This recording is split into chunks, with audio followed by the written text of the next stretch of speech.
Nous sommes dans l'essai fertilisation localisée sur blé, essai qui teste différents types de fertilisation. Cet essai a été mis en place sur le blé de variété Chevignon, semé le 11 octobre avec une densité de 250 grains au mètre carré.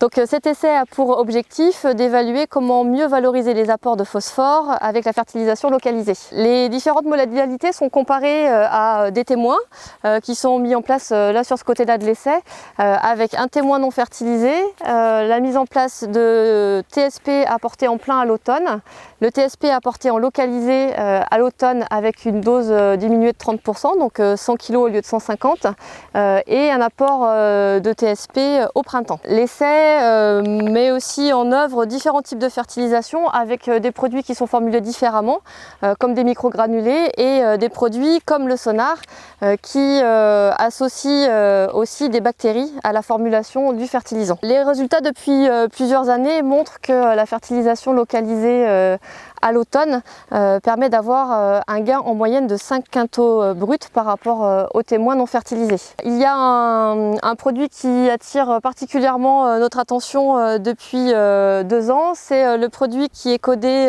D1A, qui aujourd'hui n'est pas encore homologué, qui est composé de 1846 avec du phosphore protégé. Là dans cette modalité là il est apporté à 50 kg en localisé, mais il y a aussi une modalité avec 100 kg en localisé. Il était prometteur l'année dernière, il faut confirmer les résultats cette année suite aux mesures de rendement. Le produit D1A qui est apporté ici avec 50 kg d'azote en localisé, dosage qui permet de respecter les règles de la directive nitrate, donc avec un apport maximum de 10 unités d'azote à ce moment de l'année. Les autres modalités avec un dosage un peu plus important nous servent de comparaison pour voir l'effet du produit sur la végétation. Les apports de phosphore en localisé à l'automne ont pour intérêt d'aider la plante à bien développer son système racinaire, c'est-à-dire qu'on apporte à la plante les éléments minéraux au plus près de ses besoins, et un bon développement d'un système racinaire permet à la plante d'être plus résistante ensuite au cours de la végétation par rapport aux différents bioagresseurs et aux différents événements climatiques, qu'on soit dans des contextes de froid ou dans des épisodes de sec. On aura donc ainsi une culture plus résistante à ces différents éléments. Si vous êtes adhérent Agora, retrouvez l'ensemble des résultats de cet essai sur l'extranet Agora.